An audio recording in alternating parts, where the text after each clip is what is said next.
Bonjour tout le monde, comment allez-vous? J'ai déjà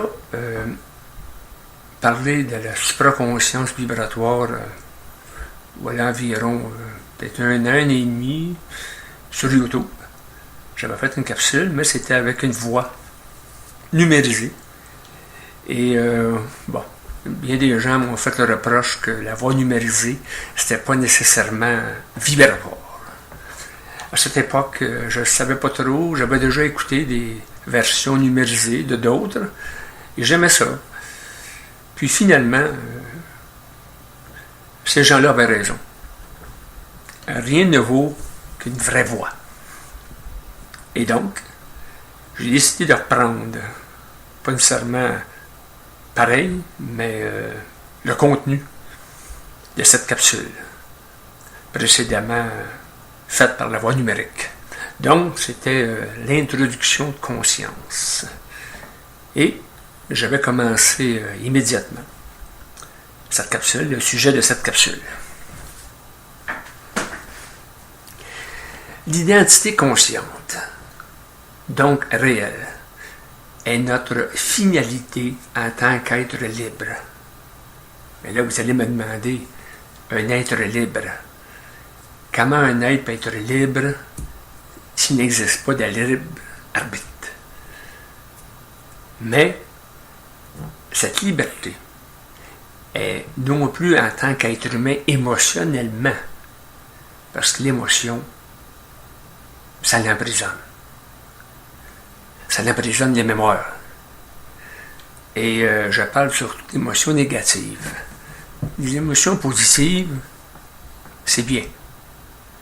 Sauf qu'il ne faut pas s'en emprisonner. Par exemple, si nous vivons des émotions positives, c'est-à-dire les bons moments de la vie, qu'on va vivre avec nos amis, nos parents, nos proches, c'est surtout là des fois quand il arrive, par exemple, un décès, souvent un décès, comment je pourrais dire, un décès prématuré ou un décès accidentel, ça peut procurer un choc. Parce que là, c'est les mémoires qui vont vivre ce traumatisme. On ne peut plus s'empêcher de vouloir revivre ces bons souvenirs avec la personne disparue. Cela devient alors des émotions positives devenues négatives. Et là, à ce moment-là, nous parlons de notre liberté de discernement. Si nous parlons d'évolution de croissance personnelle ou de spiritualité, la vérité peut devenir notre pire ennemi, car elle nous rend prisonniers des points de vue. D'où, souvent, il va y avoir des contestations, de l'ostinage, chacun prêche pour sa paroisse, son expérience, ce qu'ils ont appris, et deviennent finalement des croyances aveugles ou des prises de position aveugles qui passent souvent de concepts qui se transforment en principes pour se terminer en croyances, justement, par des principes inextricables. Et vous savez qu'inextricable, il n'y a pas de solution. La polarité embarque là-dedans. Et les égos sont très vulnérables face à cette situation. Il ne s'agit pas de croire, mais de savoir, et le savoir n'est pas une pute qui nous orgasme l'ego. Ça, c'est très important de comprendre ça. Le savoir, ce n'est pas une pute qui nous orgasme l'ego afin d'avoir raison sur l'autre. Pour définir précisément le terme d'identité consciente, cela implique qu'il faut vivre à la troisième personne et non pas en moi. Vous savez, le moi, le je. Le je, souvent, opère à partir du moi. Le moi prend trop d'espace. Le moi, ce n'est pas le soi. Grosse différence. Le soi va être objectif. Totalement. Il écoute. Il observe. Puis, il va avoir aussi sa propre vibration. Mais, il tient compte de l'autre. Et s'il y a chimie entre les deux, dans une certaine compréhension mutuelle. Alors, il va y avoir une harmonie dans le savoir de chacun. Mais là, ça prend deux personnes qui adhèrent au savoir. Pas un à la connaissance, puis l'autre au savoir. Pas un à la mémorisation, puis l'autre l'instantané. Ça ne se rencontre pas à ce moment-là.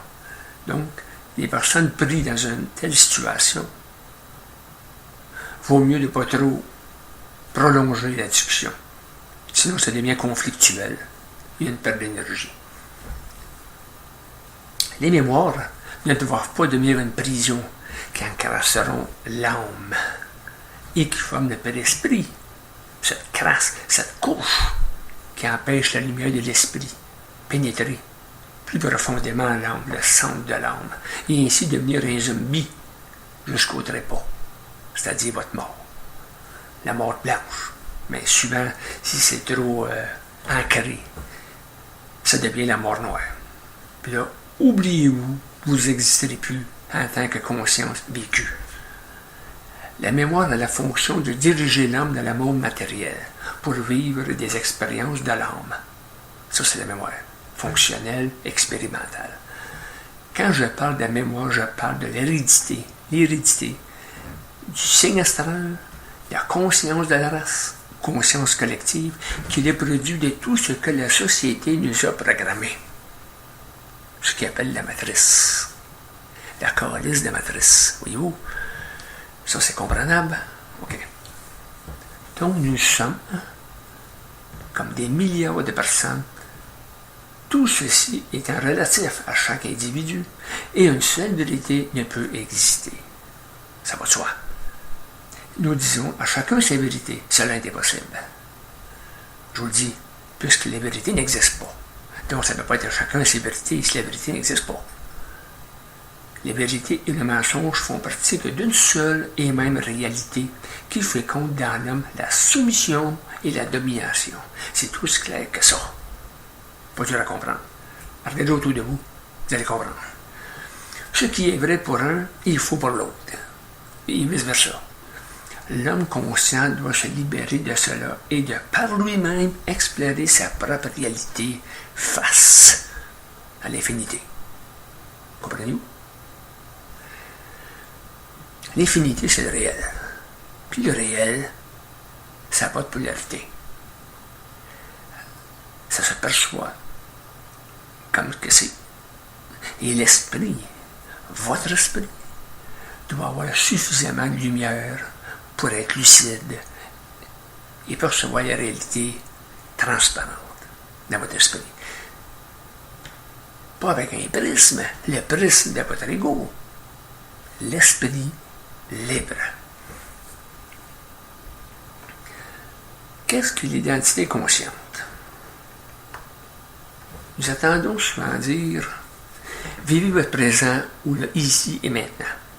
Mais en fait, ça va beaucoup plus loin que cela. Le présent n'existe même pas, car notre pensée ne peut le contenir.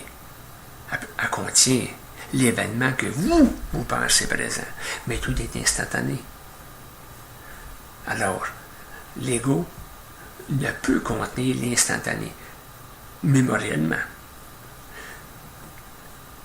À la seconde que ça passe, le présent est déjà disparu et dépassé. Tout n'est qu'instantané, comme je vous dis. Et c'est dans l'instantanéité la plus précise que l'homme peut se connecter avec les plans invisibles les plus intelligents. Absolument rien n'appartient à l'ego de l'homme. Même le temps qui passe est donc quelqu'un vit trop de son passé ou anticipe trop son avenir, ne se crée pas d'identité réelle et consciente. Communiquer avec les morts pour connaître les vérités, que ce soit avec le jeu Ouija ou par spiritisme, est une arnaque épouvantable. Épouvantable. Les morts ne peuvent aider les vivants. Car ils sont prisonniers du passé et ne possèdent pas cette conscience pénétrante ou lucidité créative. La conscience du mort est inopérante. Et ce n'est qu'une mémoire suspendue sur le lucent de l'énergie émotionnelle des vivants. Les morts inouïs comme des tranches de steak. Vous savez, un bon steak New York. Pour eux autres, Nous manger, ça leur donne la vie. Comprenez? On sert de repas. On est un dessert. Au développement des processus de conscience intégrés chez l'homme vit sur 4 plans d'expression à la fois. Soit le plan physique, la matière, le plan astral, émotion, imagination, et le plan mental, logique et intellect. Et le corps vital, corps éthérique, système nerveux. Le plan physique, nous connaissons tous. Ce sont nos 5 sens qui évoluent dans la matière et qui nous permet donc d'expérimenter notre âme et ainsi différencier le subtil de l'épais.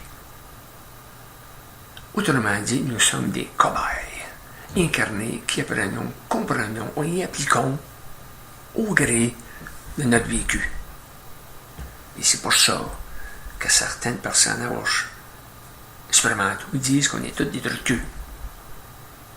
Hein? Si nous comprenons ça en dehors de l'ego, nous comprenons bien. Mais si on veut comprendre ça par l'ego, nous contestons, puis nous sommes dans l'erreur. Alors nous restons truqueux.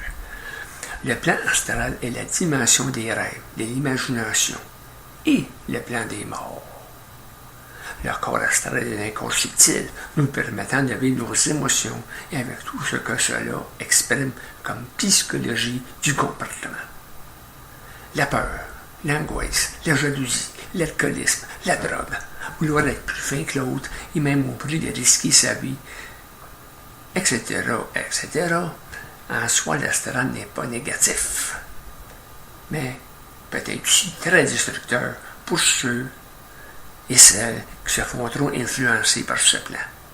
L'astral, c'est correct, on peut en profiter. C'est bon écouter de la musique, c'est bon faire des jokes, c'est bon profiter de la vie, c'est bon faire des parties, c'est bon avoir du plaisir dans la vie. Mais, il faut faire attention. Un exemple facile.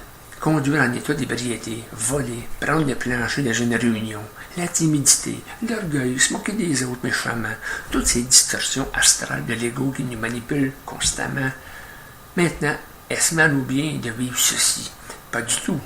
Mais il y a eu des conséquences fâcheuses qui peuvent en découler, bien là, il faut l'assumer. Totalement. Avec le temps, nous devenons tannés de vivre ces conséquences ou les épreuves qui en découlent. Et là, notre ego devient plus mental qu'astral. Puis quand je parle mental, je parle du mental au niveau de l'esprit, pas le mental au niveau de l'intellect. Il faut comprendre. Une transmutation de nos corps subtils s'opère et régénère en nous de nouvelles façons de penser et de nouvelles réflexions, épousant dorénavant plus d'esprit que d'âme expérimentale en nous. Et c'est ainsi que nous développons notre conscience réelle, donc plus individualisée, plus unique et donc plus attentive et créative. Ça va de soi. Nous devenons plus dignes, plus aristocrates dans notre système de pensée, donc plus réel et donc moins manipulable. Vous savez que avouer qu'on est manipulable ou qu'on est manipulé, c'est déjà un excellent point de vue. Parce que comme ils disent, prévenir, c'est guérir. Quelqu'un qui dit qu'il est pas, il dit, moi, là, je ne suis pas manipulable. Ben, non, je sais qu'est-ce que je fais. Ouais, tu sais qu'est-ce que tu fais. Mais dis-donc peut-être ce que tu devrais faire de mieux. Ça, là, ça s'appelle se regarder dans les miroirs. Et puis assumer ce qu'on est. En tout cas, je préfère savoir que je suis manipulé pour détourner, contourner les pièges de l'astral. C'est ainsi qu'on développe notre conscience réelle. Et donc moins manipulable au niveau de l'âme. Cette pute arnaqueuse. Parce que l'âme, ça peut être une pute arnaqueuse. Les mémoires. Les mémoires, ça rentre en nous. On se nourrit des mémoires. On l'aime ça. Et c'est là que l'âme devient une pute arnaqueuse. la lumière descend et l'âme s'encrasse. C'est pas bon. Parce que, voyez-vous, si telle est la situation d'une âme qui perd sa lumière de plus en plus, elle devient la cible favorite de l'astral, le haut comme le bas, mais surtout le bas dans ces cas-là. Et l'âme perd ses moyens de défense, perd ses anticorps. C'est comme un virus de la grippe. Ou n'importe quel virus, vous êtes dans un état de vulnérabilité extrême. Puis vous prenez les maladies. Vous partez d'une petite grippe qui se transforme en bronchite et qui se transforme en pneumonie. Vous stressez. Vous stressez trop. Vous développez un cancer. Et toutes les métastases se développent en vous. Puis là, bien, vous perdez le contrôle. Vous perdez le volant. Alors c'est très, très important d'être aux commandes. Je sais que c'est pas facile. Ceux qui vont dans le même sens que moi vont comprendre et vont, tout au moins, essayer de corriger le tir. Mais ça prend un minimum de conscience. Hein? Si tu n'as pas ce minimum de conscience-là, puis tu es manipulé par le bas astral, que ça c'est des gars qui sont dans des gangs de rue, des filles malveillantes, il y en a. Des jeunes rebelles qui contestent tout, sauf eux-mêmes. Ben, le bas astral, il se nourrit bien de ça. Et la lumière, nécessairement, rentre difficilement. L'astral est souvent critiqué à cause que ce plan a une influence néfaste sur l'humain, inconscient. Je ne vous détaillerai pas toutes ces négativités. Vous les connaissez. Vous l'avez vu, vous l'avez vécu. Mais il demeure que le monde astral n'est pas un plan d'évolution, mais d'involution. Bon, ça c'est clair et net. Cependant, il ne s'agit pas ainsi de discriminer totalement l'astral. Ça, c'est comme la boisson. Tu peux en boire de la boisson. Tant que tu te contrôles. C'est sûr, si t'es sous comme un cochon, tu regardes une femme, puis tu envoies comme un steak, puis tu as juste le goût de la séduire puis de faire l'amour, même la femme d'un autre. Hein, là, à ce moment-là, quand tu es parti dans le bas astral, là, tu ne vois plus, hein, tu fonces pas là, tu es comme un taureau, hein, tu vois rouge. Donc, il ne s'agit pas de discriminer totalement l'astral, car cela fait partie quotidiennement de notre vie, à tous les jours. Vous êtes astral. Bien au contraire, nous pouvons absolument boire, manger du gâteau, écouter du heavy metal, pas trop quand même. Disons que c'est pas tout à fait du Mozart, là. En tout cas, puis nous amuser, mais jamais au prix de faire payer notre conscience par une déficience dérapante. Et je rajouterais décapante. L'astral pousse toujours l'humain à devenir dépendant, c'est ça le problème.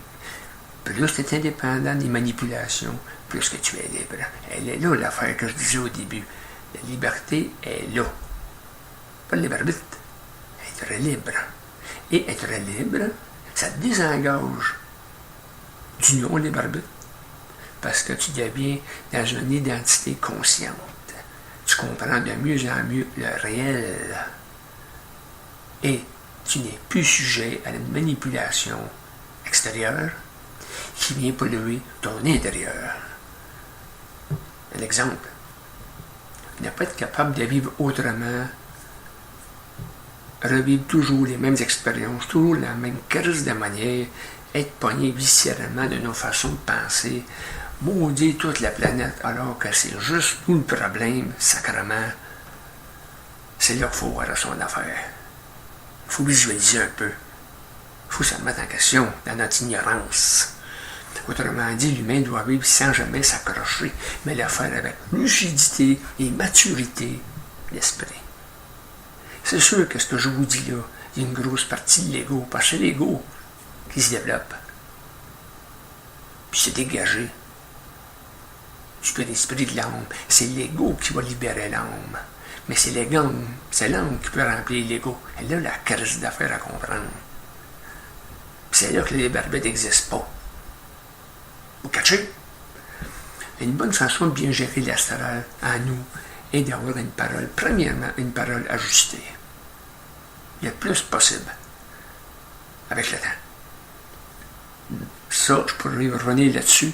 J'ai travaillé, moi, une quarantaine d'années avec des gens. Dans des bureaux, dans des usines. Même en massothérapie. Puis ça m'a surpris. En massothérapie, qui habituellement sont des gens quand même un petit peu allumés. Pas des supramentales, là, mais allumés. Puis je peux vous jurer que c'était pas bien mieux. Il y avait des bitchages, il y avait de la critique, de la jalousie.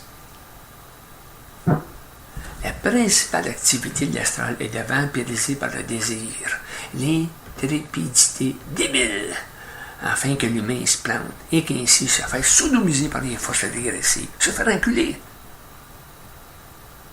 C'est aussi simple que ça. Les forces régressives sodomisent et enculent l'humain. Imaginez-vous, celui qui aime ça, c'est quoi de dire il est fourré. Tout se joue entre l'ego, le plan astral et la conscience. Donc la lumière, si vous préférez. Si l'ego devient une marionnette s'extasiant dans ses fantasmes d'exubérance, il devient un prisonnier irrécupérable. Puis quand je dis irrécupérable, c'est irrécupérable. Il sombrera dans un coma psychique total. Un coma psychique total. Un coma total est cette personne complètement fermée devant une amélioration de son comportement. Il n'y a plus de ligne créatrice là, dans sa tête. Là. Tu sais, c'est comme les gens qui vont vous dire j'ai pas le choix, j'avais juste ça dans la tête. Et je ne peux pas faire autrement. Il est poussé, comme dans une secte religieuse. Il est oui plus clair. Il est sûr de lui par sa volonté d'être bien au-dessus des autres et affiche un ego plus gros que nature et tout à fait démesuré. C'est souvent les personnes de même vont devenir narcissiques. Hein? Narcissiques. C'est souvent dans une foule que l'ego se fait fourrer de plus qu'arrive par tout son sens de discernement et devient ainsi un robot automatisé, sans aucune prise de conscience de responsabilité. Puis en résumé, il faut toujours se protéger contre toutes des mesures de notre comportement qui altèrent notre conscience créative. Sinon, tout devient incontrôlable, donc irréversible, et beaucoup de ces marionnettes de l'astral se retrouveront exclus de la société comme des mendiants, des taulards, des motards, des orgueilleux, sans aucune restriction, et finissent un jour soit à vouloir se faire pardonner, ou encore meurent dans une ignorance la plus totale. Comment voulez-vous qu'on ait pitié de ces gens-là? Un instant.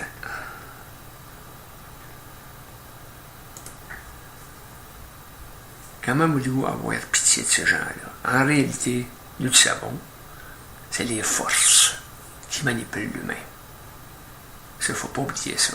Mais quand même, ces humains-là, manipulés par les forces, il vient un moment donné qu'il n'y a plus d'ouverture, là. Ils vont changer de dimension au fil du temps. Puis ce ne sera pas la meilleure. Le corps mental est notre siège de la logique et de l'intellect. Son rôle est parfois galvaudé dans le sens que les gens disent qu'il faut davantage penser avec notre cœur qu'avec notre tête, ou encore on désignera une personne souffrant de folie comme un malade mental. J'ai travaillé au 4e étage d'un hôpital où c'était des psychiatrisés. Et je peux vous dire qu'il n'y a pas grande lumière dans leurs yeux. D'ailleurs, on était très avertis de ne pas les fixer au regard. Parce que ces gens-là pouvaient se sentir confrontés. On dit souvent que... Comment est-ce qu'on dit ça? Il y a Ah oui, les yeux sont la fenêtre. Les yeux sont la fenêtre de l'âme. Et bien, je peux vous dire que la fenêtre est fermée. C'est normal, ils sont tellement manipulés qu'ils ont perdu tout sens, mais tout sens d'un réel intelligent. Il existe deux corps mentaux, le corps inférieur, l'intellect, et le mental supérieur, ce contact direct avec notre double lumineux, notre esprit, qui lui connectera avec le double. Alors ici, le corps mental supérieur est le corps subtil de l'humain qui lui permettra de se connecter un jour avec le plan de l'intelligence active. Mais là, je précise, c'est pas nous autres qui nous connectons, c'est eux autres. Fait qu'il faut faire le devoir. Et comme à l'école, hein, un jour, on choisit notre bulletin. Et puis c'est le directeur de l'école qui va nous faire monter dans une autre classe. L'intelligence active n'est pas l'intelligence d'une pensée réflexive qu'on retrouve dans les doctorats universitaires, mais une intelligence spontanée, instantanée, libre de toute mémoire expérimentée. Et c'est là encore, je reviens là-dessus. La liberté, c'est ça. La liberté est instantanée. Elle n'est pas conditionnée. C'est là la grosse différence. Pour accéder au mental supérieur, il faut que l'ego s'amenuise, se tasse, accède à une maturité psychique qui lui permettra d'exprimer une transparence lucide. Plus que l'ego se menuise, plus que l'esprit s'intègre dans notre conscience. Et moins qu'on fonctionne avec nos mémoires expérimentales, comme le dit si bien l'adage, il ne faut pas se prendre au sérieux, mais faire cela sérieusement. L'humour est un facteur incontournable pour cultiver en nous les germes de notre esprit. Ne dit-on pas faire de l'esprit? Cependant, contrairement à certaines doctrines ésotériques ou courants de pensée alternatifs, nous ne détruisons pas l'ego, mais plutôt nous le domptons comme nous domptons un cheval sauvage. L'ego est essentiel, tout autant que l'esprit qui se fusionnera avec dans une synergie pour que l'humain devienne son propre maître. Le corps vital correspond au regroupement des particules atomiques qui se transforment instantanément et perpétuellement au son d'une tonalité vibratoire. Le son est l'unique catalyseur qui reproduit la forme de l'existence telle que nous la connaissons. La fonction du plan vital est de régénérer la forme des cycles reproducteurs. C'est le courant d'énergie qui permet à l'âme de s'inhiber des mémoires essentielles pour son cheminement évolutif. Sans l'énergie vitale, l'âme ne pourrait conserver ses archives. Elle entrerait dans un profond sommeil qui paradierait son cristal. Mais qu'est-ce que le cristal? Tout d'abord, il faut savoir que l'âme, métaphysiquement parlant, fut créée par des esprits de la forme, qui sont des intelligences supérieures qu'on ne peut même pas s'imaginer, puisqu'ils sont hors norme de notre perception psychologique, la plus subtile soit-elle. Mais ceci, pour donner une image collant à une certaine réalité, nous pouvons définir une forme distinctive des forces créatrices dans cet univers intemporel. Alors ils créèrent les âmes, mais commirent l'erreur d'ignorer que les âmes ne pouvaient s'auto-corriger. Ils ne sont pas parfaits, ces êtres-là. Alors ce qui fut, et les âmes développèrent de la mémoire au même titre qu'un disque dur d'ordinateur et perdit graduellement de la mémoire vive. Cela structure alors des égos, cette identité pensante du jeu, qui avec le temps brisa le contact universel avec les plans d'énergie. Ce que les religions appelaient la chute de l'homme, il fut jeté dehors du paradis terrestre. Alors que dans les faits, c'était une erreur cosmique, plutôt qu'une désobéissance humaine, telle qu'enseignée dans la Genèse biblique. Cette rébellion fut aussi symbolisée par le concept luciférien, qui voulait devenir l'archange aussi intelligent que Dieu. En fait, l'homme ne reconnaissait pas la lumière de sa propre divinité et disait carrément de s'élever vers celle-ci. Il faut savoir aussi, à propos de Lucifer, que Lucifer, ce n'est pas un être satanique, c'est un être de lumière, porteur de lumière. L'humain et la religion ont transformé Lucifer en Satan pour le salir ainsi, et non pas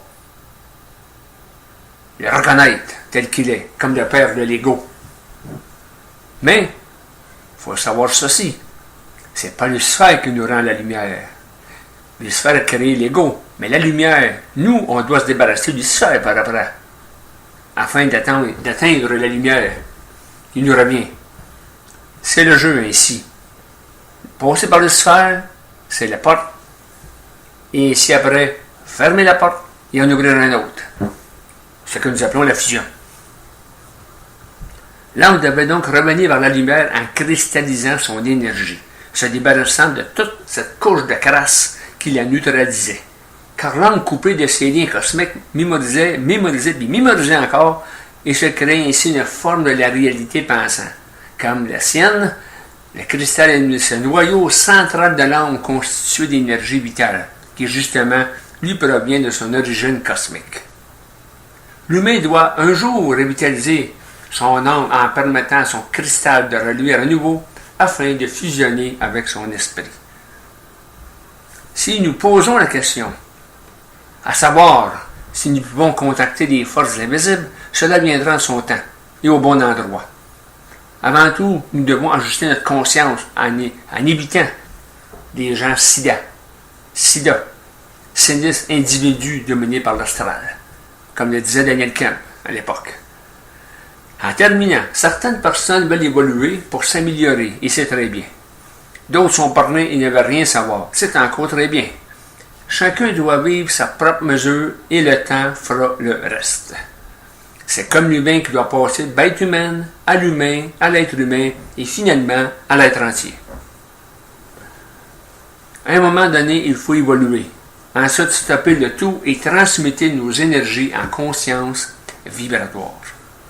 En conscience vibratoire, l'humain n'agit plus avec des critères de valeur et de moralité, mais avec intelligence et respect.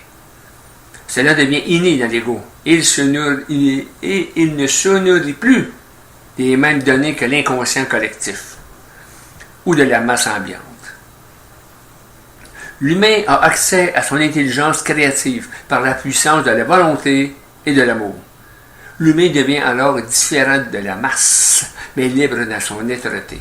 Et c'est très, très important dans un processus d'évolution de conscience.